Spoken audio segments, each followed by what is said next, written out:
নেতাজি বা বরদাচরণ মজুমদার ওনারা কিন্তু সূক্ষ্ম শরীরে রয়েছেন জ্ঞানগঞ্জ, এবং জ্ঞানগঞ্জে ওই ঋষি লোক যাকে বলা হয় ওখানেই কিন্তু আমাদের রামকৃষ্ণ বিবেকানন্দ এই ধরনের মহাপুরুষরা রয়েছেন।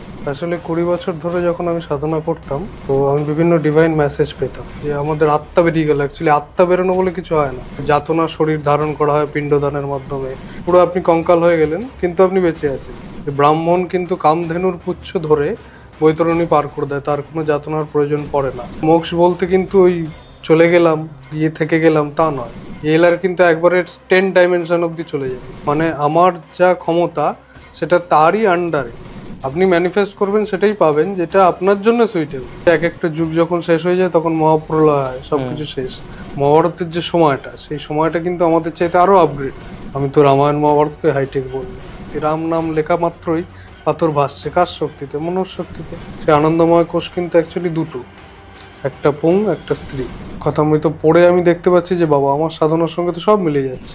এলার করলে আরেকটা জিনিস হয়, পজিশন অনেকটা আটকে যায়। গীতারই তো স্লো ভার্সনটা হচ্ছে এলার। নমস্কার বন্ধুরা, এতক্ষণে আপনারা দেখেই নিয়েছেন আজকে আমার সঙ্গে প্রধান অতিথি হিসেবে আছেন ধৈবত চক্রবর্তী স্যার। নমস্কার। আচ্ছা, বহু বছর ধরে তুমি তো সাধনার মধ্যে আছো এবং তার সঙ্গে ইএলআর নিয়ে অনেক গবেষণা করছো, এবং তার সঙ্গে আমি জানি যে তুমি পিএইচডিতেও অ্যাপ্লাই করছো। তো আমাকে একটু ইএলআর সম্বন্ধেটা বলবে। আসলে 20 বছর ধরে যখন আমি সাধনা করতাম ছোটবেলা থেকেই, তো আমি বিভিন্ন ডিভাইন মেসেজ পেতাম। তো যত এগিয়েছি সাধনার মধ্যে, আমাদের তো চতুর্যোগ বলে একটা ব্যাপার আছে, যোগ ও চতুষ্টয়। তো সেখানে বলা হচ্ছে কিনা হঠযোগ, কর্মযোগ বা ক্রিয়াযোগ, রাজযোগ, জ্ঞানযোগ। তো অনেক জায়গাতেই আলাদা আলাদা করে ব্যাপারগুলোকে শেখানো হয়। কিন্তু আমার যেটা প্রসেস, আমি যেটা করেছিলাম মানে ডিভাইন মেসেজে, যে চারটেকেই একসাথে জুড়ে দিলাম। আচ্ছা, জুড়ে একটা নতুন প্রসেস আমাকে ডিভাইন বার্তা এলো যে এটার নাম দাও ইটারনাল লাইফ রিগ্রেশন থেরাপি। তো এই এলআর এর মাধ্যমে কিছুই না, যেটা ব্যাপারটা হয় আমাদের মৃত্যুর পর বা আমরা যেখান থেকে এসেছি, ইটারনাল মানে অরিজিনটা, সেই অরিজিনটা হচ্ছে আমাদের কোনো না কোনো ডেইটি মানে দেবতা বা দেবী। তো আমাদের লক্ষ্যটা হচ্ছে সেখানেই পৌঁছানো। মানে এটার সঙ্গে কি ওই যে গোত্র বলা হয় ওটার সঙ্গে কোনো কানেক্টেড? না, গোত্রের সাথে কানেক্টেড, ওটাও মনুষ্য অবস্থা। কিন্তু আমি বলছি, কিন্তু আমরা বলছি যে প্রত্যেককে কোনো না কোনো দেবতার অংশ হয়েই এসেছে। হ্যাঁ, যেমন মহাভারত উল্লেখ আছে অর্জুন হচ্ছেন দেবরাজ ইন্দ্রের অংশ, আবার ওদিকে হনুমান আপনার পবনপুত্র বা ভীম পবনপুত্র। তো এরকমই আমরা কোনো না কোনো ডেইটির অংশ। আচ্ছা, সেইটা আমাদের জেনে নেওয়াকেই মোক্ষ বলা হয়। তো এবার আমাদের তো উদ্দেশ্য মোক্ষে পৌঁছানো, তো তার জন্যই এই থেরাপিটার দরকার। এটা অনেকটা লং প্রসেস, বাট এটা একটা সাধনা। বাট এটার মানে অ্যাজ এ ইনভেন্টর তুমি নিজেই এই এলআর এই কনসেপ্টটাকে ক্রিয়েট করছো এবং এটার উপরই পিএইচডি অ্যাপ্লাই করছো? না না না, আচ্ছা, পিএইচডি আলাদা, পিএইচডি অন্য সাবজেক্টে করছো। ওকে, বাট এটা তো তাহলে পেটেন্ট নিয়ে নেওয়া উচিত তোমার। এটা তো এবার সেই প্রসেসটা তো আমি জানি না, তো ওই জন্যই পডকাস্টের মাধ্যমে অলরেডি একটা পডকাস্ট করেছি, সেই পডকাস্টের মাধ্যমে আর কি মানুষের মধ্যে ছড়াচ্ছি। আচ্ছা, এবার একদম আমরা রুটে চলে যাই। সেটা হচ্ছে একটা মানুষ সাপোজ সে 60 বছর বয়সে বা 70 বছর বয়সে মারা গেল, তারপরে তার শরীরের সঙ্গে কি হচ্ছে বা তার সোলটা? প্রথম যেটা হয়, প্রথম সোলটা শরীর থেকে বেরোয়, বেরিয়ে সে কিছুক্ষণ চিনতে পারে না যে সে কি মারা গেছে না বেঁচে আছে। তো প্রায় 3-4 ঘন্টা থাকে, কিন্তু সে তো দেখতে পাচ্ছে তার বডিটা সামনে। হ্যাঁ, বডিটা দেখতে পাচ্ছে, সে চায় ঢুকতে কিন্তু ঢুকতে পারবে না। আচ্ছা, এবং সকালবেলা মারা গেলে যেটা হয়, সাধ্যাদির আগেই শ্রীকৃষ্ণ আসেন, এবং যদি রাতে মারা যায় তাহলে যমদূতরা আসেন চিতা যখন জ্বলে তখন। কিন্তু যদি সে থেরাপি করে তাহলে হবে কি, তার পঞ্চকোষ বলে আমাদের একটা টার্ম আছে না, অন্নময় কোষ, প্রাণময় কোষ, মনোময় কোষ, জ্ঞান বিজ্ঞানময় কোষ, আনন্দময় কোষ, দেন আত্মা। আত্মা কিন্তু অত সোজা নয় যে আমাদের আত্মা বেরিয়ে গেল। অ্যাকচুয়ালি আত্মা বেরোনো বলে কিছু হয় না, সূক্ষ্ম শরীর মানে প্রাণময় কোষটা বেরিয়ে যায়, অন্নময় কোষটা চিতায় চলে যায়। এবার যেই প্রাণময় কোষটা বেরোলো ও তো ঢুকতে চাইবে, কিন্তু তাকে নিয়ে যাওয়ারটাই হচ্ছে মৃত্যুর পরের অবস্থা। এবার আমি যদি তাকেই আগে সাধনা দিয়ে দিই, সে যদি সাধনা করে পঞ্চকোষ বিবেক ভেদ করে ফেলে, তাহলে তার আর কারোর দ্বারা তাকে যেতে হবে না, সে নিজেই যেতে পারবে। এবং তার যে রুট, ধরুন কারোর রুট হচ্ছে নারায়ণ, সে নিজেই আফটার ডেথ একবারে আত্মা এবং আনন্দময় কোষ সমন্বিত যে দেহটা, সেটা ডাইরেক্ট বিষ্ণু শরীরে বিলীন হয়ে যাবে। এটাই প্রসেসটা। কিন্তু এই যে আমাদের একটা মিথ চলে আসছে যে আমাদের মরে যাব, তারপরে যমদূত আসবে, যম নিয়ে যাবে, তারপরে তার বিচার হবে, তারপরে নরক ভোগ হতে পারে, এগুলো কি সত্যি? অবশ্যই, এটা যতক্ষণ আপনার প্রাণময় কোষে আপনি আছেন ততক্ষণ এগুলো সব সত্যি। যে প্রথমে যমদূত আসবে রাতের বেলা মারা গেলে, এবং সকালবেলা মারা গেলে শ্রীকৃষ্ণের দূতেরা, এবং তারপর আপনার একটা সাগর পেরোতে হবে, একটা না অনেকগুলো সাগরই পেরোতে হয়, যেগুলোতে বলা হয় যাতনা শরীর ধারণ করা হয় পিণ্ডদানের মাধ্যমে, এবং বৈতরণী পার করতে হয়। সেখানে অনেক, যদি আপনি পাপ করে থাকেন তাহলে বৈতরণীর মধ্যে অনেক কুমির আছে যারা ওই শরীরটাকে খাবে। আচ্ছা। কিন্তু সেই শরীরের যন্ত্রণাটা আপনি ভোগ করবেন, বাট আপনি মরবেন না, কারণ একবার তো আপনার মৃত্যু হয়ে গেছে। কিন্তু আপনার শরীরটাকে ওই কুমিরগুলো খাবে, পুরো আপনি কঙ্কাল হয়ে গেলেন কিন্তু আপনি বেঁচে আছেন, এবং আবার আপনার ওখানে যাতনা শরীর তৈরি হবে, এভাবে আপনার পাপক্ষয় হতে থাকবে। মানে বারে বারে শরীর গড়বে, আবার সেটা ধ্বংস হবে। যদি আপনি এখানে পাপ করে, ওই পেইনটাই আপনার কর্মফল, যেটা আপনি ভোগ করবেন, ওটাকেই নরক বলছে। তারপর চিত্রগুপ্তের কাছে গিয়ে খাতা মেলানো হবে এবং যমদূতেরা তার বিচার করবেন। তারপর যদি আপনি ওই যে বললাম সাধনা যদি করে থাকেন ইয়েলার, তাহলে আপনার কিন্তু অত বিচারের স্টেপের কোনো দরকার নেই। যার জন্য শাস্ত্রে বলা আছে যে ব্রাহ্মণ কিন্তু কামধেনুর পুচ্ছ ধরে বৈতরণী পার করে দেয়, তার কোনো যাতনার প্রয়োজন পড়ে না, এবং সে ডাইরেক্ট মোক্ষে লীন হয়ে যায়। এটা সম্ভব? এটা সম্ভব। আচ্ছা, এবারে আমাকে একটা জিনিস বলুন, আমাদের তো পুরাণে, গরুর পুরাণে, এই যে কে কি দোষ করছে সেই অনুযায়ী তার নাকি এই যে শাস্তির ভেদাভেদটা, এটা নিয়ে আপনার কি মতামত? এগুলো কি সত্যি? ওই যে বললাম, আমি আবারও বলবো যে পঞ্চকোষের যে স্টেপস গুলো আছে না, প্রাণময় কোষ, অন্নময় কোষ ভুলে যান, ওটা তো শেষ হয়ে গেল। প্রাণময় কোষ, মনোময় কোষ, এই কোষগুলোতে থাকাকালীন অবস্থায় আপনার কিন্তু পিতৃদোষ বা চতুষ্পাদ ত্রিপাদ দোষ এগুলো থাকবে। কিন্তু আপনি যদি আনন্দময় কোষে চলে আসেন তাহলে আপনার কোনো দোষ থাকবে না, আপনার কোনো পাপ পুণ্য বলেও কিছু থাকবে না, ভালো মন্দ বলেও কিছু থাকবে না। আপনি ডাইরেক্ট আপনার ডেইটির মধ্যে বিলীন হয়ে যেতে পারবেন। আবার প্রয়োজনে জন্ম নিলেন, কিন্তু আপনার মধ্যে কোনো পাপবোধ থাকবে না। আচ্ছা, এবারে বলুন, এই আবার জন্ম নেওয়াটা কেন? সেটাও কি কোনো কার্মিক ব্যাপার? না, এটা একটা রহস্য আছে, এটা আমি সাধনার দ্বারা বুঝেছি। বলুন। আপনি মোক্ষ যতই পেয়ে যান, আমরা বলি মোক্ষ পেয়ে গেলাম আর আমার জন্মানো, ভুল কথা। এই যে জন্মাচ্ছে এটাও একটা খেলা। আমাদের ভাগবতে বলেইছে যে শ্রীকৃষ্ণ কেন জন্ম নিয়েছিলেন, বা এত যে অবতার কেন জন্মগ্রহণ করে, তার প্রধান কারণটাই হচ্ছে এই যে খেলাটা। আমরা অ্যাকচুয়ালি ভাগবত দিয়ে যদি ব্যাখ্যা করতে চাই, ওখানে গোলকে সবসময় একটা রাসলীলা চলতে থাকে। তো এবার সেই চলতে চলতে যখন শ্রীরাধা এবং শ্রীকৃষ্ণ বলেন যে এখানে অনেকক্ষণ খেলা হলো, এবার আমরা অন্য ডাইমেনশনে খেলবো। এই পৃথিবী একটা ডাইমেনশন, আপনি নিশ্চয়ই 7th ডাইমেনশনের কথা জানেন, এটা 3D এবং গোলকধামটা হচ্ছে 7D। তো এই ডাইমেনশনগুলো পার করে করে খেলাটা চলতে থাকে, জাস্ট একটা প্লে।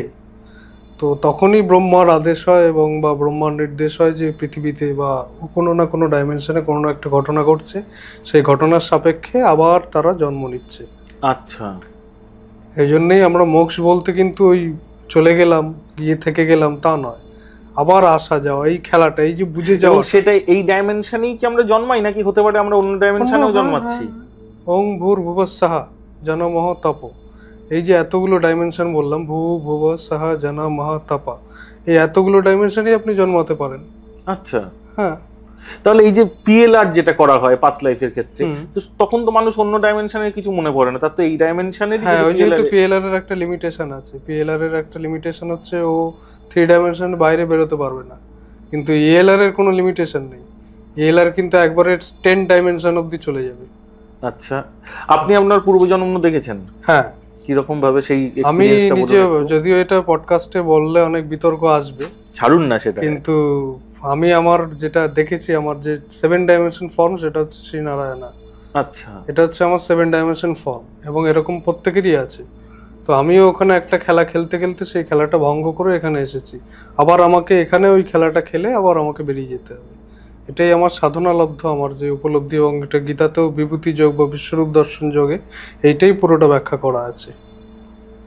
ওকে, তো সেইটা মানে কতটা ক্লিয়ার দেখেছিলেন? কতটা ক্লিয়ার দেখেছিলাম বলতে, এটা তো একটা ভিজুয়ালাইজেশন হয়, এবং ঠিক ভিজুয়ালাইজেশন বললেও জিনিসটা ভুল বলা হবে, কারণ এটা ওই ধরুন কোথাও একটা খেলা হচ্ছে, এবার আপনি সেটাকে টিভিতে দেখলেন একরকম, কিন্তু আপনি যদি নিজেই ওই খেলার মধ্যে চলে আসেন, কিন্তু সেই খেলাটা কিন্তু আপনি দেখছেন আপনি আপনার সাথে খেলছেন, সেই ব্যাপারটা হলে কেমন হয়? সাংঘাতিক। হ্যাঁ, তো এইটাই আমার সাথে হয়েছিল। মানে যখন ইএলআর এর স্টেপ একদম লাস্ট টাইমে পৌঁছে গেছিলাম 2021 সালের 3 জানুয়ারি, তখন আমি আমার সাথে খেলছিলাম, এটা আমি দেখতে পাচ্ছিলাম যে আমি এতগুলো অবতার গ্রহণ করেছি। সাংঘাতিক ব্যাপার। তো তারপরে এখন সেই দেখার ক্ষমতাটা কি আস্তে আস্তে আরো বাড়তে থাকছে আপনার যোগ সাধনার হ্যাঁ, মারফত? দেখার ক্ষমতাটা বাড়তে থাকে এবং যোগ সাধনার ফলস্বরূপ যেটা আমার স্টুডেন্টদেরও হয়েছে, একজন স্টুডেন্টই সাকসেস পাচ্ছে আস্তে আস্তে খুব তাড়াতাড়ি।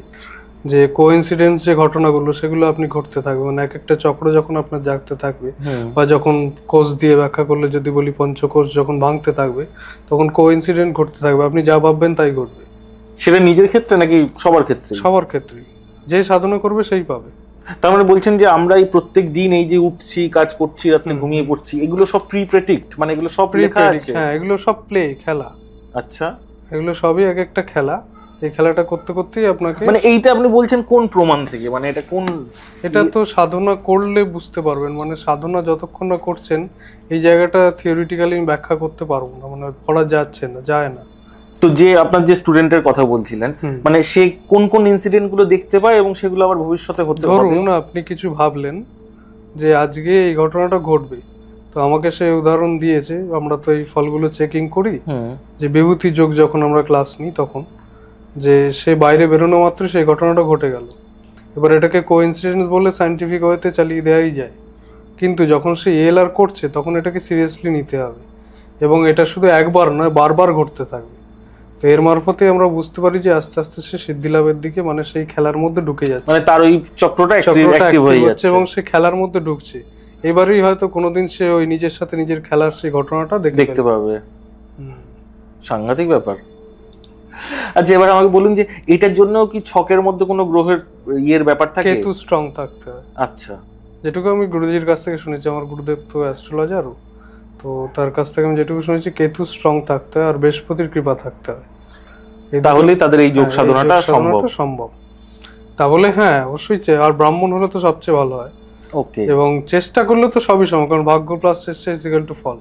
তো যার ভাগ্যে নেই সে যদি চেষ্টা করে অবশ্যই সেই এলার পারবে, কারণ এটা অনেক সহজ প্রসেস। এখানে আগের মতো কোনো সংসার ছেড়ে বেরোনোরও ব্যাপার নেই, বা গৃহে থেকেই এই সাধনা সম্ভব। মানে এটা প্র্যাকটিস টাইম কি রকম লাগে? 3 ঘন্টা সময় প্রত্যেক দিন ভোরবেলা বা রাতের দিকে 3 ঘন্টা সময় নিতে হবে। আর এর প্র্যাকটিসের মধ্যে প্রথমে আমরা বলি হঠযোগটা সম্পন্ন করতে, তারপর বাকি স্টেপস গুলো আসতে। মানে এটা পুরোটাই মেডিটেশনের মাধ্যমে নাকি? না, হঠযোগে তো আপনার মেডিটেশনই, হঠযোগে কতগুলো আসন অভ্যাস করতে হবে। আচ্ছা, তারপর ক্রিয়াযোগে কিছু প্রাণায়াম আদি আছে। তারপর রাজযোগে যখন যাবেন তখন অক্ষর ব্রহ্মযোগ গীতার আমরা ওইটা খুব পড়াই। তো ওখানে বিভিন্ন ক্রিয়া বলেছে, প্রণব সাধনা বলা হয়েছে, সেই সাধনা করতে। আর জ্ঞানযোগটা চলছে পুরো ল অফ অ্যাট্রাকশনের উপরে। ওকে, ল অফ অ্যাট্রাকশনের চ্যাপ্টারেও আসবো, কিন্তু তার আগে জিজ্ঞাসা করব এই গীতা সাবজেক্টটা আপনার কাছে কতটা অথেন্টিক মনে হয়? গীতারই তো লো ভার্সনটা হচ্ছে ইএলআর। মানে এটাকে আপনি আমি প্রুফ করেছি একদম। হ্যাঁ, আমি ক্লাস 1 যখন গীতার থেকে মিলিয়ে কারণ গীতার প্রথম যে শ্লোকটা, একটা এক্সাম্পল, যেমন ধর্মক্ষেত্রে কুরুক্ষেত্রে সমবেতা যুজুৎসবা মামাকা পাণ্ডবাশ্চৈবা কিমে কুর্বত সঞ্জয়। তো এইখানেই এই শ্লোকটার মধ্যে দিয়ে সাধনার প্রথম বেসিকটা বলে দেওয়া হচ্ছে কি না, ধর্মক্ষেত্র কুরুক্ষেত্র দুটোকে ধরে নিলাম, পজিটিভিটি নেগেটিভিটি। এবং চ্যাপ্টারটার নাম দেখুন কি সুন্দর, অর্জুন বিষাদ যুগ। তো অর্জুন বিষাদ কখন থাকবে, অর্জুন কারা সেটা আগে আমাদের বুঝতে হবে। অর্জুন মানে হচ্ছে আমাদের যে সচেতন মন, সে বিষাদগ্রস্ত কখন থাকছে না, যখন আমরা দেখতে পাচ্ছি যে একটা ডিলেমা, লিটিগেশন, অ্যাংজাইটি, ডিপ্রেশন, যার জন্য আর কি বেশি করে আমার প্রসেসটা আনা, কারণ এখন ডিপ্রেশন চারিদিকে। এটাকেই কুরুক্ষেত্রের সঙ্গে। আর ধর্মক্ষেত্র হচ্ছে আমি কি করব, ধর্ম কি বলছে। তো এই দুটো ডিলেমার মধ্যে দিয়ে আমরা প্রথম একটা সাধনার ক্রিয়া দিয়ে শুরু করি, সেই ক্রিয়াটা আমি বলবো না, তো সেটা গুরুমুখী, সেইটা দিয়ে আমরা শুরু করি। তো এবার দেখতে পাচ্ছেন যে গীতার প্রথম শ্লোক থেকে কিন্তু সাধনাটা বলা আছে। বাহ। এবং আরেকটাও আমি উদাহরণ দিতে পারি, অক্ষর ব্রহ্মযোগে যে প্রণব ক্রিয়া, সেই প্রণব ক্রিয়ার পুরো থিওরিটিক্যাল ব্যাখ্যাটা আপনার গীতাতেই লেখা আছে। প্রণব ক্রিয়ার মানে?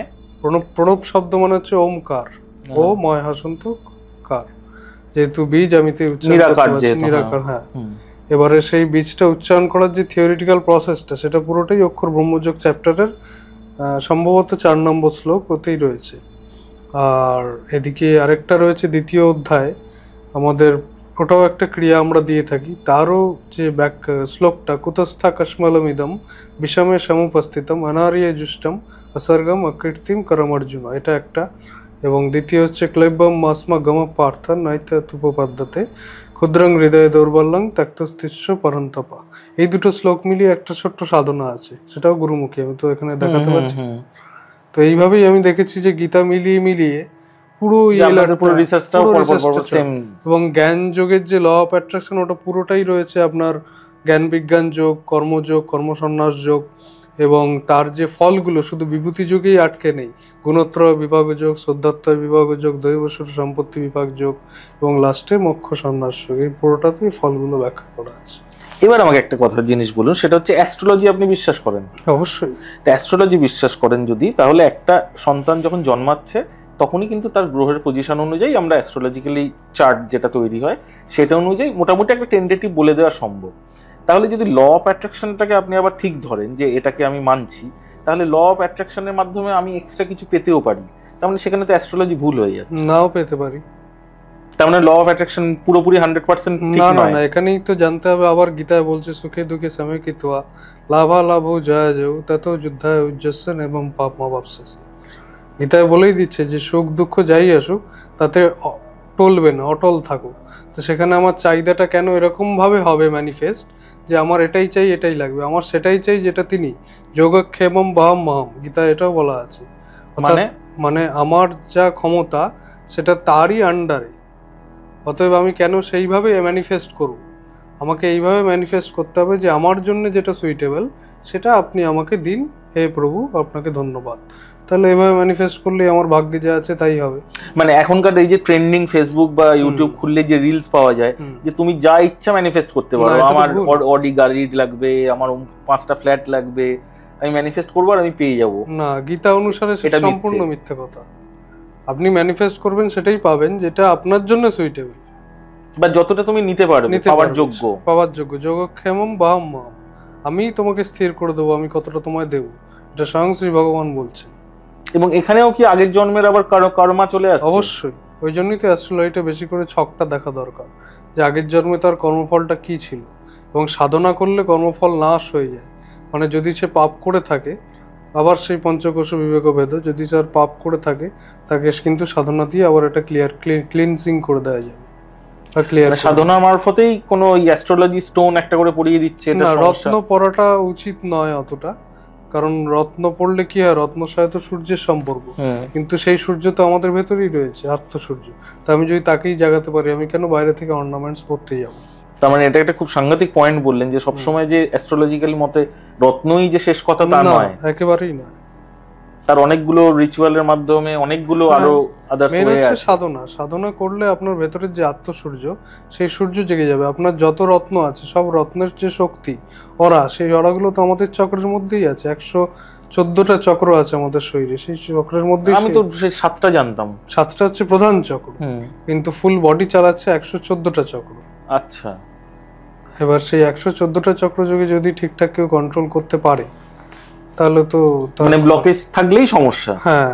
তো এবার আমার দর্শকদের জন্য আপনার কাছ থেকে একটা আমি টিপস নেব, সেটা হচ্ছে যদি টোটকাই বলতে পারেন, সেটা হচ্ছে কেউ যদি কারোর ব্লকেজটাকে ক্লিন করতে চায় বা অ্যাটলিস্ট পজিটিভ দিকে এগোতে চায়, কিন্তু হয়তো সেই অর্থে রোজ মেডিটেশন করা সম্ভব নয় বা গুরুকে ধরা সম্ভব নয়, সেই ক্ষেত্রে তারা কি করতে পারে? হোমমেড পদ্ধতি বলতে আমি একটাই বলবো, পরিষ্কার পরিচ্ছন্ন থাকা, আর একটু হাঁটা অভ্যেস করা, একটু যোগ ব্যায়ামের মধ্যে যাওয়া, তবেই তার চক্রগুলো মোটামুটি ক্লিনজিং থাকবে। মানে এক্সারসাইজ করাটার সঙ্গে চক্র ওপেনিং এর ব্যাপার আছে। কারণ আমরা হঠযোগের যে প্রথম স্টেপস গুলো ইএলআর এ আমরা দিই, ওই জন্য আমি বারবারকে রিকোয়েস্ট করব যে ইএলআর আপনারা করুন। কারণ ইএলআর এর প্রথম স্টেপ বলা হচ্ছে যে হঠযোগ। হঠযোগে যে আসনগুলো করা হচ্ছে, সেই আসনগুলো করতে করতেই দেখবেন স্ট্রেনার্স এক্সারসাইজ, ওগুলো করলেই আপনার দেখবেন অনেক ব্লকেজ ক্লিয়ার হয়। এবং আমাদের 114টা চক্র কিন্তু শুধু মেন পয়েন্টেই নেই, আমাদের সমগ্র বডিতে রয়েছে। তো স্ট্রেনার্স এক্সারসাইজের মধ্যে যা যা আছে প্রত্যেকটা এক একটা চক্রকে ক্লিয়ার করে। বাহ, অনেক কিছু জানছি আপনার কাছ থেকে। আচ্ছা, এবারে আমি একটা জিনিস জানতে চাইবো, সেটা হচ্ছে এটা তো গেল যে একটা নর্মাল সোল বেরোলো, সে আবার রিবার্থ নিল, কিন্তু কিছু সোল তো আটকে যায় আমাদের ডাইমেনশনে, যাদের আমরা স্পিরিট বলি বা গোস্ট বলি, যেমন অপঘাতের মৃত্যু। সেই সম্বন্ধে একটু বলুন। আমি যেটুকু অল্প জানি, অপঘাতের মৃত্যু হলে তার 3 দিনের মধ্যে কাজ করতে হয়, নইলে তার সোল প্রায় 12 বছরের জন্য আটকা পড়ে যায়। আচ্ছা। এবং সে শুধু আমাদের 3 ডাইমেনশনাল ওয়ার্ল্ডেই না, সে ব্রহ্মাণ্ড থেকেও বেরোতে পারে না, যার জন্য সে কিন্তু ওই জায়গাটার মধ্যেই মায়ায় আটকে থাকে। এবং ওই জন্য চেষ্টা করতে হয় যতটা সম্ভব সাবধানে চলাফেরা করা। ওই কারণে 3 দিনের মধ্যে তাদের কাজ করা হয়। এবার এইরকম তো আরো অনেক অজ্ঞাত বডি পাওয়া যায় বা অনেক যাদের আইডেন্টিফিকেশন করা যাচ্ছে না ঠিকঠাক ভাবে কে বা কারা, তো তাদের তো শ্রাদ্ধ ক্রিয়াও ঠিকঠাক হয় না। ওই জন্যই তো প্রচুর পরিমাণে স্পিরিট অ্যাটাক এখন হয়, যার জন্য আমি বেশি করে আবার ইএলআর করতে বলি। কারণ ইএলআর করলে আরেকটা জিনিস হয়, পজেশন অনেকটা আটকে যাবে। মানে কেউ পজেস্ট আমার কাছে এলো ইএলআর করলো সেটা নয়, যদি অল্প বয়স থেকে নিজের একটা শিল্ড তৈরি হয় বডির চারদিকে, যদি সে অল্প বয়স থেকে করে, অন্তত 9-10 বছর বয়স থেকে। ফাইন। আচ্ছা, এবার জিজ্ঞেস করবো সেটা যে আপনার সঙ্গে কোনো সময় প্যারানর্মাল কিছু ইনসিডেন্ট ঘটেছে? না, আমার সঙ্গে প্যারানর্মাল ঠিক বলাটা ভুল, মানে ইদানিং যে ঘটনাটা ঘটছে, হয়তো আমি বুঝতে পারছি কেউ একটা আছে, বাট আমি রেকগনাইজ করতে পারছি না। কি মানে কি ফিল পাচ্ছেন? কোনো একটা এন্টিটি রয়েছে, সেটা অশুভ না শুভ বুঝতে পারছি না, কিন্তু আছে। আমার কোনো ক্ষতিও করছে না, বাট আমি বুঝতে পারছি সে আছে। আচ্ছা, তো আপাতত আমার কাছে প্যারানর্মাল ইভেন্ট বলতেই একটাই, এখনো পর্যন্ত চলছে, প্রায় 1 বছর হতে চলবে। তো মানে এটার জন্য কোনো সময় ভয় লাগে না? বা ভয় খুব সামান্য লাগে, যেহেতু প্রথম সাধনা করছি আমরা, তো আমরা একটাই জানি যে গুরু কৃপাই সব, গুরুদেব যখন আছেন অতএব আমার কোনো কিছু সমস্যা হবে না। আচ্ছা ফাইন, এটা তো আমি বুঝলাম। আচ্ছা, এবার আমাকে যদি বলো সেটা হচ্ছে তোমার কাছে কি ধরনের সমস্যা নিয়ে মানুষেরা আসে? বেশিরভাগই আসে আমার কাছে যারা ডিপ্রেসড, বা ডিপ্রেশন বলতে চূড়ান্ত ডিপ্রেশন নয়, মানে প্রোক্রাস্টিনেশন যাকে বলে, তো হচ্ছে না, কিছু একটা হচ্ছে না, আটকে আছে এরকম কয়েকজনই আছে যারা আমাকে বলেছে যে অনেকটা প্রোক্রাস্টিনেশন ছিল, এনার্জি লস হয়ে যাচ্ছিল। তো ওরা মানে যেটা আমরা আর কি বলে থাকি আর কি করে ল্যাদ খাওয়া, হ্যাঁ, এনার্জিটা আসছে না। তো তাদেরকে প্রথম প্রায় 1 মাস করি, এখন 1 মাস ক্লাস করানোর পরের ফিডব্যাক হচ্ছে আমার কাছে যে তারা মোটামুটি অনেকটাই এনার্জেটিক ফিল করছে এবং রিল্যাক্স লাগছে। আগে একজন তো আমাকে বলেইছে যে আগে কাজ অনেকটাই হতো না, আটকে থাকতো, এখন তাদের কাজও অনেক ভালো হচ্ছে। তো মেডিকেলি দেখছি এই থেরাপিটা আমাকে অনেকটাই হেল্প করছে, মানে ব্লকেজগুলো খুলছে, যার জন্য প্রোক্রাস্টিনেশনটাও চলে যাবে আস্তে আস্তে। তো এটা আমাকে একটা জিনিস বলো, সেটা হচ্ছে এই যে বললে প্রায় 3 ঘন্টা সময় লাগে এই প্র্যাকটিসটা প্রত্যেকদিন করার জন্য, যারা স্কিপ করে তো তাদের ক্ষেত্রে? স্কিপ করলে দেখুন, আমি বারবার বারণ করি যে তোমরা স্কিপ করো না, কারণ স্কিপ করলে ব্লকেজটা কোনোদিনই ক্লিয়ার হবে না, উল্টে ব্লকেজ বাড়তে থাকবে। কারণ শক্তি তো যখনই ইএলআর করা হচ্ছে তখন শক্তি কিন্তু নিম্ন চক্র থেকে উচ্চ চক্রে যেতে থাকছে।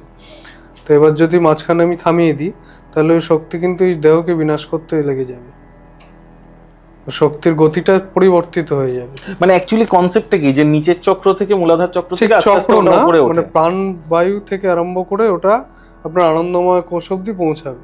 মানে একদম পুরো মস্তকে? যেটা না, মস্তক ঠিক বলবো না, এটা হচ্ছে অন্য একটা ডাইমেনশন, মানে বোঝানোটা ঠিক, আমাকে যদি বোর্ড থাকতো আমি আরো ভালো করে বোঝাতে পারতাম। মানে ওই কোষগুলো যখন ভাঙতে থাকবে অনেকটা এরকম ফেজে ও ভাঙতে থাকে। তো এবার যেই আপনি মাঝখানটায় থামিয়ে দিলেন, ও কিন্তু ওই জায়গাটাকে ডিস্ট্রয় করে অন্য পাথে চলে যাবে, ও পাথটা ঘুরিয়ে নেবে বা আবার গুটিয়ে যাবে, যদি কপাল ভালো থাকে আবার গুটিয়ে যাবে, আর যদি না থাকে ও কিন্তু অন্য পাথ ডিস্ট্রয় করবে। ওই জন্য আমরা বারবারই বলি, আমার এক স্টুডেন্টও আছে যে প্রচন্ড স্কিপ করে, বারবার বলি যে তোমরা স্কিপ করো না, তোমরা টানা 3 ঘন্টা করো বা 2 ঘন্টা করো, অন্তত কিছু হলেও করো, একটা করেও প্রত্যেকটা যোগ যদি করতে পারে তাহলে মোটামুটি একটা চক্র ব্যালেন্সিং থাকবে। এবং এটাও তো তোমার অনেকটাই তো জিম করার দরকার নেই, মানে তোমার এই ফর্মুলা যদি এবার দেখো, হঠযোগের মধ্যে কিন্তু জিমটা পড়বে, কারণ জিমের উৎপত্তি কিন্তু আমাদের করেছিলেন শাস্ত্রেই আছে। আমরা জিমটাকে ছোট করে দেখি ঠিকই, কিন্তু মুগুর ভাজা বলে একটা কথা ছিল, তো ওইটা কিন্তু এসছে আমাদের বলরামের কাছ থেকে। ঠিক কথা, হ্যাঁ। তাই আমরা কিন্তু জিমটাকে ছোট করে দেখলে হবে না, এমনকি জিম এবং তার সাথে সাথে ওয়ার্কআউট এবং তার সাথে সাথে কিছু আসন অভ্যাস, এটা যদি করা যায় তার হঠযোগের দিক থেকে সে ফুলফিল পাবে। যার জন্য আমিও জিমটা প্রেফার করি, আমি নিজেও জিম করি এবং তার সঙ্গে কিছু আসন অভ্যাস করি, এবং এর টাইমিংটা আমি বলে দিই, ভোর 4টে থেকে সকাল 7টা অবধি। মানে প্রত্যেকদিন আপনিও একটু আপনার শিডিউলটা বলুন। আমার শিডিউলটা চলে হচ্ছে সারাদিনে প্রায় 14-15 ঘন্টা পড়াশোনা, আমি যেহেতু বায়োটেক ব্যাকগ্রাউন্ড, আর বাকি সময়টা চলে সাধনা, পাঠ, এগুলোর মধ্যে, এবং ভোর 4টের সময় ওঠা এবং 4টা থেকে 7টা অবধি রেগুলার ইএলআর প্র্যাকটিস করা, তারপরে আবার কাজে নেমে যাওয়া। তাই ইএলআর প্র্যাকটিস করাতে আপনার কি, আপনার নিজের স্টাডির ক্ষেত্রে কি ফোকাস অনেক বেড়ে যায়? আমার স্টাডির ফোকাস বরাবরই ছিল, বাট আমি স্টাডির দিকে অতটার জন্য ইএলআর কোনোদিন করিনি। আমি ইএলআর বরাবরই করতাম হু অ্যাম আই, এটা জানার জন্য, যেটা আপনাকে বললাম যে আমার কোন মেন অরিজিনটা, সেটা আমার জানাই ছিল আমার টার্গেট। তো এই জন্য আমি এলআরটা করতাম। তো এটা অ্যাকচুয়ালি কি এলআরে বসে আপনারা দেখতে পান নাকি স্বপ্নে কোনো সময় দেখলেন? ঠিক স্বপ্ন বলাটা এখানে ভুল, কারণ আপনি ওই ফেজে চলে যাবেন। হ্যারি পটার সিনেমাতে দেখেছেন টাইমের ডাইমেনশনে চলে যেত হ্যারি, তো ঠিক যখন আপনি সাধনা করছেন বা মানে আরেকটা ইউনিভার্স বলে যেতে পারে, প্যারালাল ইউনিভার্সে আপনি চলে যাবেন এবং আপনার সামনেই দেখা যাবে যে আপনার আগের ঘটনাগুলো ঘটছে। ধরুন আপনি জানলেন যে আপনি হনুমানের অংশোদ্ভূত, তো এবারে আপনি কিন্তু যখন ইএলআর এর লাস্ট স্টেপ অবধি পৌঁছাবেন, আপনি কিন্তু রামায়ণটা পুরোটা নিজে দেখতে পাবেন এবং সমস্ত কিছুকে আপনি ছুঁতে পারবেন। মানে আপনি বিশ্বাস করেন রামায়ণ মহাভারত এগুলো সব হয়েছে, ঘটেছে? হ্যাঁ, এগুলোরও মজা আছে। এগুলো অনেকেই বলে যে গল্প কথা, তার কারণ হচ্ছে যে এক একটা যুগ যখন শেষ হয়ে যায় তখন মহাপ্রলয় হয়, সবকিছু শেষ, আবার আদিম থেকে নতুন করে শুরু হয়। তাই জন্যই ওই উপাখ্যানগুলোকে দেখে মনে হয় ওগুলো ইতিহাস, কিন্তু ওগুলো অ্যাকচুয়ালি ইতিহাস নয়, ওগুলো বাস্তবের ঘটনা। হ্যাঁ, মানে কিছু জায়গায় তার কিছু স্ট্রেস, যেমন দ্বারকা নগরীকে সমুদ্রের নিচে পাওয়া গেছে, এরকম কিছু ঘটনা তো আজ আমরা পাই, কিছু পাওয়া গেছে। তো আপনি এগুলোকে পুরোপুরি সত্য মানেন? ফাইন। এবার আমাকে বলুন, সেটা হচ্ছে এখনকার জেনারেশন যেটা বলা হচ্ছে মানে জেনজি, একদম জেনজি বলতে একদম মানে জেড জেড ডাইমেনশনে পৌঁছে গেছে আর কি এখনকার যে জেনারেশন, মানে একদম আলটিমেট, মানে একটা জেনারেশনকে যদি আমি একদম এ থেকে শুরু করি জেড অবধি, মানে একদম এক্সট্রিম ডাইমেনশন যেটা, এবং তারপরে যে জেনারেশনটা আসছে তাদের বলছে অ্যালফা বিটা। তো যার ফলে ক্যারেক্টারটা কি রকম হবে, তারা আরো বেশি হাইটেক হবে, আরো বেশি। এই যে আজকে এআই চলে এসেছে, আজকে ভাবুন না, আজকে একটা ক্লাস 2-3 তে পড়া বাচ্চা ছেলেও আমার আপনার থেকে কিন্তু ভালো ফোনটা চালাতে পারে, তাদের এআই নলেজ অনেক বেশি, তারা আজকে ড্রোন বানাতে পারছে যেগুলো আমরা পারিনি বা আমরা শিখিনি। তো যার ফলে তাদের কিন্তু সেই ব্রেন সেইভাবেই তৈরি হচ্ছে বা ডেভেলপ হচ্ছে, সেটা হয়তো সময়ের সঙ্গে, এবং এটার জন্য অবশ্যই কলিযুগও দায়ী হয়তো, সবকিছু এই দিকেই এইভাবেই তো এক্সট্রিমের দিকে পৌঁছবে। কলি মানে হচ্ছে মেশিনসের দিকে। তো তারা তো এই মেডিটেশন বলুন বা আপনার ইএলআর এগুলোর থেকে শত হস্তে দূরে।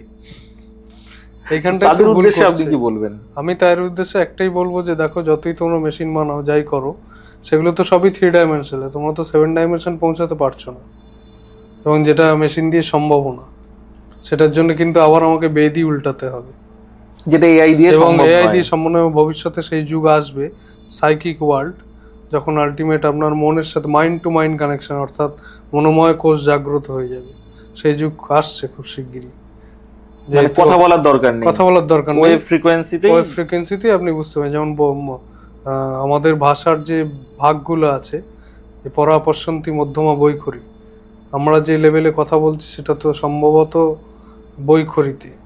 এবার আপনি যদি পড়া, যেমন গীতা শ্রী ভগবান অর্জুনকে দিয়েছিল কিন্তু একদম পড়া, মানে 9 মিনিটে অত গীতা শ্লোক, তো সেই পজিশন চলে এলে তাহলে তো বলতে হয় যে মহাভারতের যে সময়টা, সেই সময়টা কিন্তু আমাদের চাইতে আরো আপগ্রেড। কারণ তখন দেখুন আকাশ বিমান, রামায়ণে যে পুষ্পক রথ কোন পেট্রোলে চলতো, এখন তো এরোপ্লেন পেট্রোলে চলে, পেট্রোল শেষ হলে এরোপ্লেন পড়ে যাবে। তাহলে সায়েন্সকে আপনি উন্নত কোথায় বলছেন? আপনাকে তো আবার তাহলে তো পুষ্পক রথকেই উন্নত বলতে হয়, কারণ ওটা তো চলতো সাইকিক ভাবে। ঠিক কথা। তাহলে হাইটেক তো আমি বলবো যে তখনকার দিনের সবাই ছিল, এখনকার দিনের তো হাইটেক নয় একদম। দেখতে গেলে হয়তো লিমিটেশন আছে। এখানে ডিজেল দিয়ে ইঞ্জিন চলে, কিন্তু ডিজেলও তো একটা এনার্জি লাগে। এনার্জি তখনও লাগতো, বাট ওই এনার্জিটা আনলিমিটেড না। তাহলে এনার্জি আনলিমিটেড হয় কি করে? এনার্জি সব সময় তো ফরমেশন চেঞ্জ করে, কিন্তু আজকে পুষ্পক রথের তো কোন এনার্জিতে চলছে আপনি কি বলবেন? সাইকিক এনার্জিতে, ধ্যানের শক্তিতে। তো সেই শক্তি এখন কি মানুষের মধ্যে 1% আছে? নেই বলেই তো আমি হাইটেক বলবো না। আমি তো ওই জন্যই তো আমি রাবণকে হাইটেক বলবো। কিন্তু তাহলে মানে তারা মনের শক্তিতে পুষ্পক রথ ওড়াতে পারছে, কিন্তু এনারা মানে মনের শক্তিতে সমুদ্র পেরোতে পারছে না বলে আবার পাথর দিয়ে ব্রিজ বানাতে হচ্ছে কেন? না, পাথরটা যে ভাসছে ওটাও তো মনের শক্তি। রাম নাম লেখা মাত্রই পাথর ভাসছে, কার শক্তিতে? মনের শক্তিতে। নাম জপের মাধ্যমেই তো ওই ক্ষমতা অর্জিত হয়েছিল না বানরদের। ঠিক কথা। তবেই তো রাম নাম লেখা মাত্রই পাথর ভাসছে। কিন্তু এখন ব্রিজ তৈরি করতে গেলে কত কি করতে হয়, আবার সেই ব্রিজ ভেঙে যাচ্ছে। হ্যাঁ, কিন্তু ওই ব্রিজ কিন্তু ভাঙেনি, এখনো পর্যন্ত রয়েছে রাম সেতু। এখনো তার ট্রেলটা পাওয়া যায়। তাহলে হাইটেক তো এখনকার দিনে কেউ নয়। আমি তো রামায়ণ মহাভারতকে হাইটেক বলবো। আচ্ছা, এবং এর সঙ্গে কি আপনি এটা মানেন যে এই যে তারা, মানে এই যে যেমন আমরা বলি আর কি, যে সেটা হচ্ছে বজরং বলি আর কি, তিনি এখনো আছেন, এইরকম 7জন ঋষিরা এখনো পর্যন্ত? অশ্বত্থামা, বজরংবলী, পরশুরাম, দুর্বাসা, এগুলো আপনি বিশ্বাস করেন? অবশ্যই। এগুলো সম্বন্ধে একটু যদি বলেন দর্শক। অন্য ওই যে বললাম যে 5টা না 6টা dimension, 3D, 4D, 5D, 6D, 7D, 10D অব্দিও আছে, বা 7D অব্দি আমাদের জানার ক্ষমতা যতটা দেয়া থাকে। তো সেই অবধি জানতে গেলে বলতে হয় যে ওনারা কিন্তু 5th ডাইমেনশনে এখনো বিলং করছেন, এবং সাধারণত যেটা আমাদের খুব কাছাকাছি নাকি? কাছাকাছি 5th ডাইমেনশন। 4th ডাইমেনশন সবচেয়ে কাছে, যেখানে প্রেতরা থাকেন। 5th ডাইমেনশনটা তার থেকে উপরে, বাট বাইপাস করে যাওয়াও যায়। তো সেখানে ওনারা বিলং করছেন, এটা অবশ্যই আমি বিশ্বাস করি, কারণ সাধনার দ্বারা তাকে অনুভব করা যায় না। আমি তো অনুভব করেছি, আমি তো ফিল করেছি, তাই আমি বিশ্বাস করছি। এবং ঈশ্বরকে যদি প্রপারলি ডাকা হয় মন থেকে, তাহলে তার ধরা দেবে। মানে আমার জীবনে তো দেখেছি, আমাকে যারা করছে তারা তো কিছু কিছু পাচ্ছে। মানে সেটা তো পাচ্ছে বলছেন ওই সাইন ল্যাঙ্গুয়েজের মতো। সাইন ল্যাঙ্গুয়েজ, হ্যাঁ, সাইন ল্যাঙ্গুয়েজের মধ্যে তো প্রথম, যেহেতু বেসিক, সবে 1 মাস। কিন্তু শ্রীকৃষ্ণ এসে তো একদম সামনে দাঁড়িয়ে যাচ্ছে, না বলো তোমার কি চাই। না, ওভাবে তো হবে না, যেটা ব্যবহার হবে সাইন ল্যাঙ্গুয়েজের মাধ্যমেই আপনি পাবেন। যেমন বেশি বেশি অ্যাঞ্জেল নাম্বার দেখা, আচ্ছা, তারপরে কোনো কিছু আগের থেকে বুঝে যাওয়া। তো এগুলো কি আপনাকে বুঝে নিতে হবে এখনকার দিন অনুসারে, তবেই তো আপনার মনোময় কোষটা জাগ্রত হবে, তবেই তো সাইকিক ওয়ার্ল্ডটা হবে। বেশি অ্যাঞ্জেল নাম্বার দেখলে কি হয়, মানে কি ভালো টাইম আসছে? না, প্রত্যেকটা অ্যাঞ্জেল নাম্বারের প্রত্যেকটা মিনিং হয়। যেমন 777 মানে আপনাকে স্পিরিচুয়ালি আপলিফমেন্ট করবে। আচ্ছা। আবার 555 মানে আপনার বুদ্ধিটা অনেক বাড়িয়ে দেবে। তো এইগুলো দিয়ে এরকম ভাবে। আর যেটা 1111 মানে 11টা 1111 মানে কোনো একটা নির্দিষ্ট সংকেত দিচ্ছে, সেটা বোঝার জন্য একটু সময় লাগবে। আচ্ছা, এটা আমার ক্ষেত্রে আমি দেখেছি, কোনো একটা সংকেত দেয় বা কোনো শুভ কাজ আসতে চলেছে, সেটার জন্য 111 বা 1111 এই জিনিসগুলো দেখা। মানুষ মারা যাচ্ছে এবং যাচ্ছে, আবার রিবার্থ হচ্ছে। কিন্তু আমরা আরেকটা সম্প্রদায় দেখে থাকি, সেটা হচ্ছে যারা পুংলিঙ্গও নয়, স্ত্রীলিঙ্গও নয়। তো তাদের ক্ষেত্রে কি কার্মিক ফলের জন্য তারা ওই জায়গাটা নিয়ে জন্মগ্রহণ করছে? এটার কারণটা জানতে গেলে আমাদের জানতে হবে অর্ধনারীশ্বর তত্ত্ব। এবং ওরা নিশ্চয়ই আগের জন্মে অর্ধনারীশ্বরের সাধনা করতে গিয়ে কোনো ভুল করেছিল, যার জন্য ওই জায়গাটাতে ওরা ভেদ করতে পারেনি। অ্যাকচুয়ালি আমরা যখন জন্মাই, তখন তো আমি আগের পডকাস্টেও বলেছি যে আমাদের শরীর এবং মন লেপ্টে থাকে। তো আমাদের মনোময় কোষ, যে আমি বারবার করে বলছি, বা আনন্দময় কোষ, সেই আনন্দময় কোষ কিন্তু অ্যাকচুয়ালি দুটো, একটা পুং, একটা স্ত্রী, মানে দেবী শক্তি, দেব শক্তি, দুটোই এই খোলসটার মধ্যে রয়েছে। এবার যদি আপনি ওই সাধনা করতে গিয়ে, যে কোনো সাধনাতেই করতে গিয়ে আপনি যদি মাঝখানে পথভ্রষ্ট হন, তাহলে কোনো না কোনো ব্লকেজ আপনার এই জন্মে দেখা যাবে। তো আমার যেটুকু ধারণা বা আমার যেটুকু সাধনার বুদ্ধি, সেটুকুতে আমি যেটুকু বুঝতে পেরেছি, যে ওই সাধনাটা করতে গিয়ে মানে হয়তো তারা আনন্দময় কোষ অবধি পৌঁছে গেছিল, কিন্তু পুরোপুরি ভেদ করতে পারেনি, যার জন্য দুটো মিক্স আপ হয়ে ওরা আবার বার্থ হয়েছে, এবং যার জন্য ওদের কিন্তু সাধন শক্তিও নেই। আচ্ছা, ওই জেন্ডারের কিন্তু সাধন শক্তি থাকে না। মানে ওরা আধ্যাত্মিক বা পূজা আচ্ছা এইদিকে পুজো আচ্ছা করতে পারবে, কিন্তু সাধন শক্তি মানে ওই যে সাধনার প্রসেসের মধ্যে দিয়ে যাওয়াটা, ওটা যেতে পারবে না। এনলাইটমেন্টটা হবে না, প্রসেস যদি করানো হয় এনলাইটমেন্ট হবে না। মানে এটা হয় তারা ডেফিনেটলি আগের জন্মে ওই রকম কোনো আধ্যাত্মিকতা করতে গিয়ে ব্লক হয়ে গেছিল। আচ্ছা, ভেদ করতে পারেনি। কারণ সাধনা করলেই আপনার আরেকটা জিনিস আমি বলে দিচ্ছি, সাধনা করলে যেটা হবে, প্রথমে আপনি ধরুন পুরুষ, তা আপনাকে প্রথমে আপনি পুরুষ তত্ত্ব সম্পর্কে অবগত হবেন, মানে আপনি ধরুন বজরংবলীর অংশ, এবার এটা আপনি জানলেন। এবার আপনাকে জানতে হবে আপনার যে স্ত্রী রূপ সেইটা। এবার এইটা করতে গিয়ে যদি আপনি ব্লক হয়ে যায়, তাহলে কিন্তু আপনার নেক্সট জন্মে জেন্ডারটা ওই রকম হয়ে যাবে। তো এইটা জানার উপায় কি, যে প্রত্যেক মানে পুরুষের ভিতরে নারী শক্তি কোনটা আর নারীর মধ্যে পুরুষ শক্তি কোনটা? এলার আবার সাধনা। আচ্ছা, আপনি সাধনা করতে করতে যেই পুংলিঙ্গটা সম্পর্কে জানতে পারেন, ধরুন আপনি সাধনা করতে করতে জানতে পারলেন যে আপনি দেবাদিদেবের অংশ, এবার অটোমেটিক আপনি তখন পড়াশোনা শুরু করে দেবেন যে দেবাদিদেবের সাথে এবং দেবাদিদেবের কোন রূপের এন্টিটি আপনি এই জন্মে, সেটাও আপনি জেনে গেলেন। এবার তাহলে তার রেসপেক্টিভ ভৈরবী কে, অর্থাৎ তাকে খোঁজাই আপনার কাজ, এবং তার সাথে মিলিত হয়েই যে সাধনা হবে আপনার, তখনই আপনার ভেতরে সেই ভৈরবী শক্তিটা জাগ্রত হয়ে যাবে। আচ্ছা, তখনই আপনার ফুলফিল মোক্ষ হলো, এবং আফটার ডেথ আপনার বডি থেকে ওই দুজনই বেরিয়ে চলে যাবে। এবং যদি সাধন সঙ্গিনীও থেকে থাকে, যদি যে সন্ন্যাসী হয় তার ক্ষেত্রে তো কেউ থাকে না, কিন্তু যারা গৃহী সাধক, ওই জন্য গৃহী সাধকদের সবসময় এই জন্য সাধন সঙ্গিনী তাকেও এই ধরনের সাধনাই করতে হয়। করার ফলে সেও যখন ডেথ হবে তার বডির থেকেও দুটো বেরিয়ে দুটো ক্রস মার্চ করে যাবে এবং তারা নর্মাল তাদের যে ডিভাইন লোক আর রয়েছে সেই লোকে বিলীন হয়ে যাবে।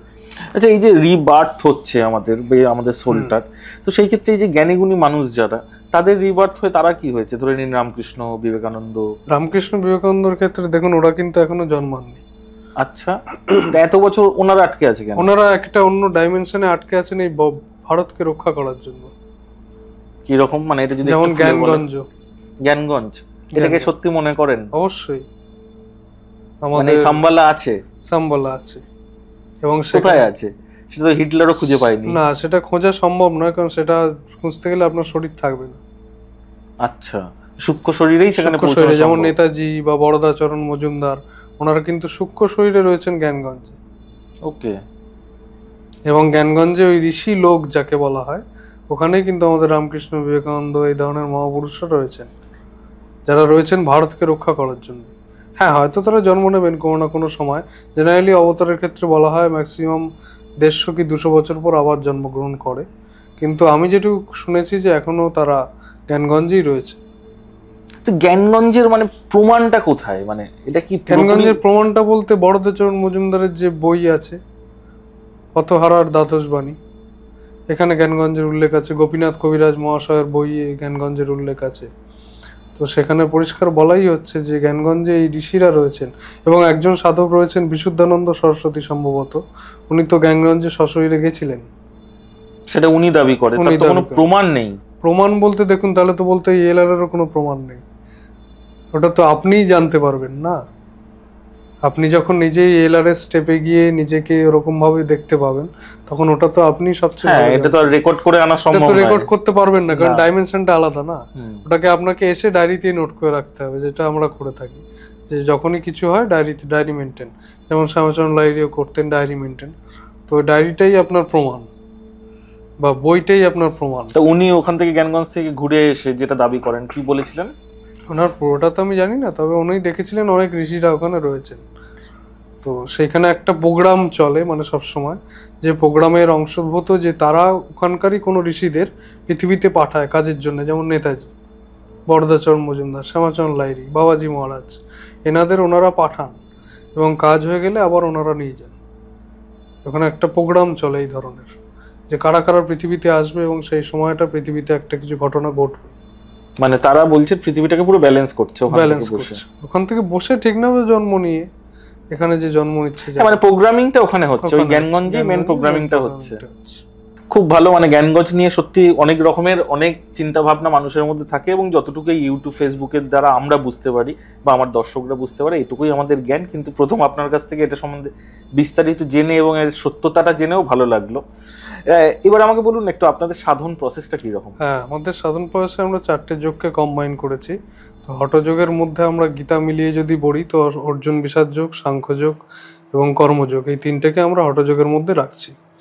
তো সেখানে কিছু আসন, যম, নিয়ম, প্রাণায়াম আদি রয়েছে। এবং সেখান থেকে বেরিয়ে যাওয়ার পর সে হঠযোগ করলে কি হয় না, আমাদের যে অন্নময় কোষ, সেই অন্নময় কোষের ব্লকেজগুলো আমরা ক্লিয়ার করছি।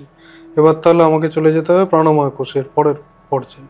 তো সেই প্রাণময় কোষকে জাগানোর জন্য আমাকে নিয়ে আসতে হবে ক্রিয়াযোগ বা কর্মযোগ। সেই ক্রিয়াযোগের মধ্যে থাকছে আপনার প্রাণায়ামাদি ক্রিয়া। অনেক প্রাণায়াম আমরা একসাথে করাই, যার যতটা ক্যাপাসিটি অনুসারে। প্রাণায়াম মানে বেসিক আমরা তো একটা দুটোই জানি, ওই নাক দিয়ে অনুলোম বিলোম প্রাণায়াম, এটাই জানি। ওগুলো বেসিক। এছাড়াও আরো গুজ্জ অনেক প্রাণায়াম রয়েছে। আচ্ছা, এগুলো আমরা সবকিছুকে নিয়ে একটা কম্বিনেশন করে যার শরীর যতটা স্যুট করতে পারবে সেই অনুসারে আমরা সেটাকে দিই। তো তারপরে আমরা চেষ্টা করি যে যখন ক্রিয়াযোগে দেখি আস্তে আস্তে সিদ্ধ হচ্ছে, তখন প্রথমেই আমরা রাজযোগে ঢোকাই না। প্রথমে ক্রিয়াযোগ প্রায় 3-4 মাস করানোর পরে এবার আমরা যখন দেখি যে সে রাজযোগের জন্য উপযুক্ত, তখন আমরা তাকে রাজযোগে ঢোকাই। এবং গীতায় যে অক্ষর ব্রহ্মযোগ এবং রাজযোগের যে 3টে পাঠ, তপ, শ্রদ্ধা, ঈশ্বর প্রাণিধান, এই 3টেকে আমরা পরপর করি। তপ মানে তপস্যা, সেখানে অনেক কিছু ক্রিয়া রয়েছে, সেগুলো তো বলা যায় না, সেগুলো গুচ্ছ। তো সেই ক্রিয়া এবং সাধ্যায় মানে পাঠ, আপনার গীতা বা কথামৃত, এখনকার দিনের বেদ যাকে বলা হয়, সেই কথামৃত পাঠ করা, বুঝে বুঝে পড়া, যে মানে রামকৃষ্ণ কথা রামকৃষ্ণ কথামৃত বুঝে যে যা যা বলছে সেগুলো কি আমার সাধনায় হচ্ছে, কতটা হচ্ছে। এবং ঈশ্বর প্রাণিধান, ল অফ অ্যাট্রাকশনের যে গ্র্যাটিটিউড জার্নালিং, সেই পার্টটা। তো তারপর আমরা চলে আসি আপনার মনোময় কোষ থেকে আমাকে যেতে হবে এবার জ্ঞান বিজ্ঞানময় কোষ, মানে এবার আমাকে জ্ঞানযোগের সাধনা। সেখানে আমরা ম্যানিফেস্টেশনে বলি যে আমি অমুক, আমাকে এই এই স্থিতিতে পৌঁছাতে হবে, বা আমার যা যা মানসিক বাসনা সেগুলোকে চরিতার্থ, ল অফ অ্যাট্রাকশন অ্যাট্রাকশন যেটা, সেটাকে আমরা অভ্যেস করাই।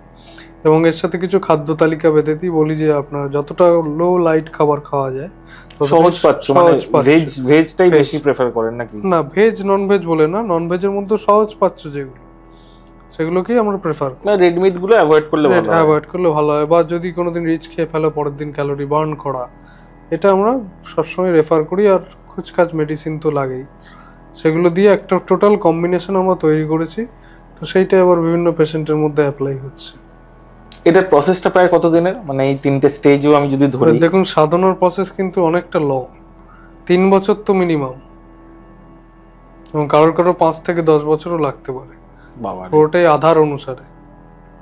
আধার যদি ভালো থাকে সে 3 বছরেই করে দিতে পারবে কমপ্লিট। কিন্তু যদি আধারটা একটু কমজোরি হয়, মানে আধার কমজোরি বলতে ডিস্ট্রাক্টেড যদি হয় মাইন্ড, তার কিন্তু 10 বছরও সময় লেগে যেতে পারে। ইএলআর শেখার ক্ষেত্রে বয়সের কোনো বাধা? হ্যাঁ, আমরা চেষ্টা করি যে ম্যাক্সিমাম 60-এর কাছাকাছি। এর বেশি আমার কাছে রয়েছে 60 একজন, 70 একজন, কিন্তু তাদেরকে করানো খুবই চাপ হয়ে যাচ্ছে। কেন? আসলে হঠযোগটা তাদের দিয়ে সম্ভব হচ্ছে না সবসময়, বা কিছু, হ্যাঁ, কারণ বয়সজনিত কারণে শারীরিক কিছু মুভমেন্ট হচ্ছে না, এই ধরনের ব্লকেজ গুলো তাদেরকে ক্রিয়াযোগ করিয়ে রাখা। কিন্তু তারা পারছে না তা না, কিন্তু তাদেরকে হঠযোগ সবটা করানো যাচ্ছে না।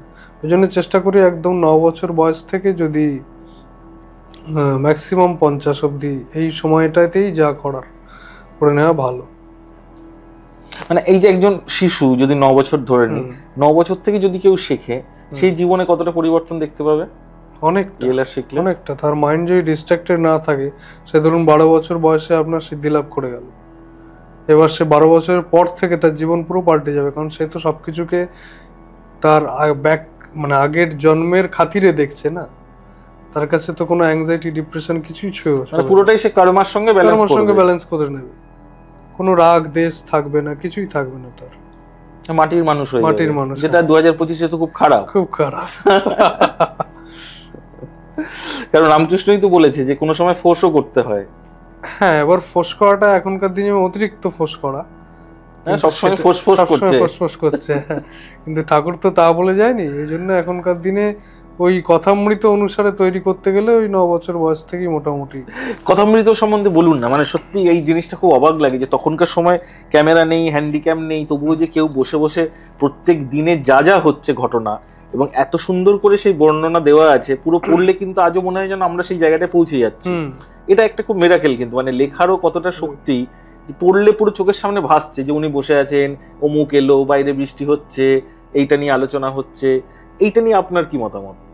আমার মতামত হচ্ছে কথামৃত হচ্ছে প্র্যাকটিক্যাল ম্যানুয়াল অফ সাধনা। মানে খুব আফসোস হয় না তখন যদি হ্যান্ডিক্যাম থাকতো এবং এটা যদি রেকর্ড হতো এরকম ভাবে পডকাস্টের মাধ্যমে, তাহলে আমাদের সাধনাটা হয়তো অনেকটা সুবিধা হতো।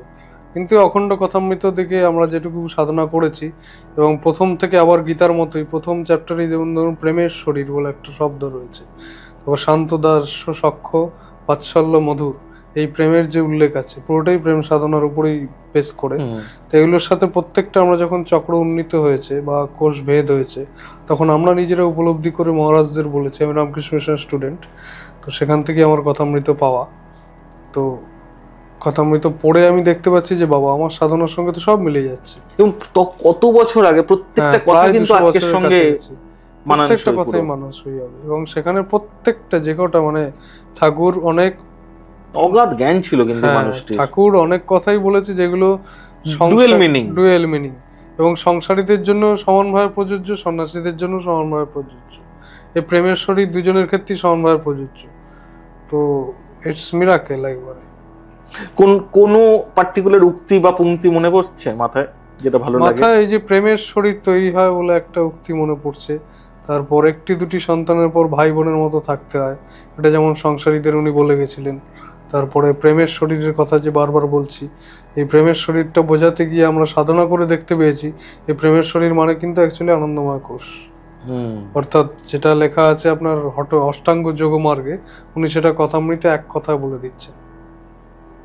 এবং শান্ত দাস্য সখ্য বাৎসল্য মধুর প্রেমের এই 5 ভাগ ভাগবতে উল্লেখ আছে, উনি কিন্তু সুন্দরভাবে সেটা বুঝিয়ে দিয়েছেন। আবার আমরা যে বলি যে সবাই যদি ভগবান হয় তাহলে সবার কথাই শুনতে হয়, তাহলে আমার কথা কেন শুনবো, এটাও উনি বোঝাতে গিয়ে বলেছেন যে মাহুত নারায়ণের গল্প, হাতির উপর যে পাগলা হাতি দৌড়ে আসছিল, হাতিও তো নারায়ণ, তো দাঁড়িয়ে পড়ি, কিন্তু উনি বলছে মাহুত তো নারায়ণ, মাহুত নারায়ণের কথা শুনবো না কেন। তো এই কথাগুলোই আমার মনে আর কি দাগ কেটেছে। আপনার কি মনে হয় মানে ঠাকুর কি মহাভারত গীতা এগুলো সব ছোটস্থ ছিল? তখন তো পড়া হতো না, তখন ঠাকুর যাত্রাপালায় খুব এগুলো শুনতেন এবং ঠাকুরের তো ঘন ঘন ভাব হতো। আমার মনে হয় তখনই ঠাকুরের মানে অর্ধেক সিদ্ধি লাভ হয়ে গিয়েছিল। এবং আপনার কি মনে হয় ঠাকুর সত্যি মাকে দেখতে পেতেন, বা এই যে মায়ের সঙ্গে এই যে বললাম মাকে দেখতে পাওয়া ব্যাপারটা, ওটা কিন্তু প্রেমের শরীর না হলে আপনি বুঝতে পারবেন না। মানে আমি আপনাকে যেভাবে দেখছি এভাবে কিন্তু আমি মাকে দেখতে পাবো না। আমি মাকে বোধে ঠাকুর এটাও কথামৃতে উল্লেখ আছে যে বোধে, তাকে বোধে বোধ করা, বোধে বোধ করা মানে কিন্তু ফিল করা, দেখা নয়। পাথরের মূর্তিকে আমিও নিজে সাধনা করে দেখতে পেয়েছি কিছু কিছু সময়, পাথরের মূর্তিটা যেন জ্যান্ত হয়ে যাচ্ছে। তখন আমি গুরুজিকে বলতাম যে এটা কি হচ্ছে, তখন গুরুজি বলতেন যে এটাই হচ্ছে ঠিক বোধে বোধ করা। পাথরের মূর্তি কিন্তু জ্যান্ত হয়ে হাঁটবে না, কিন্তু আমি দেখতে পাচ্ছি দিব্য দৃষ্টি দিয়ে যে পাথরের মূর্তি যেন হাঁটছে। তো ঠাকুর ওভাবেই ভবতারিণী মাকে খাইয়ে দিতেন, যে উনি যেন খাচ্ছেন, কিন্তু অ্যাকচুয়ালি ঠাকুরই খেতেন। কিন্তু অনেক মানুষ আবার এটাকে আর নেগেটিভ ওয়েতেও বলে যে উনি জাস্ট এটাকে ইমাজিন করতেন, মানে এটা সে তো দেখুন মেটেরিয়ালিস্টিক যারা তারা তো বলবেই। ঠিক কথা, মানে নিন্দুকেরা থাকবেই, সবসময় থাকবে। যাক, ভীষণ ভালো লাগলো আপনার সঙ্গে এতক্ষণ আড্ডা দিলাম, অনেক কিছু জানলাম, জ্ঞানের কথা নিয়ে আলোচনা হলো। এবং আমার দর্শক বন্ধুদের বলছি, আপনাদের কেমন লাগছে প্রোগ্রাম অবশ্যই আমাদের কমেন্ট সেকশনে লিখে পাঠান। এবং যারা যারা এখনো অবধি চ্যানেলটি সাবস্ক্রাইব করেননি অবশ্যই তাড়াতাড়ি সাবস্ক্রাইব করে নিন। ভালো থাকবেন। এবং যাওয়ার আগে আমার দর্শক বন্ধুদের উদ্দেশ্যে যদি কিছু বলেন। আমি আমার দর্শকদের একটা কথাই বলবো যে আপনারা সবাই ELR করুন, আমার সাথে যোগাযোগ করুন ELR এর মাধ্যমে, এবং প্রত্যেকে সাধনমুখী হন। এখনকার দিনে সাধনার খুব অভাব। যে কাজই করুন প্রত্যেকটা কাজকেই সাধনা হিসেবে দেখুন এবং সাধনা করুন। খুব ভালো কথা বললেন। ভীষণ ভালো থাকুন, সুস্থ থাকুন। নমস্কার।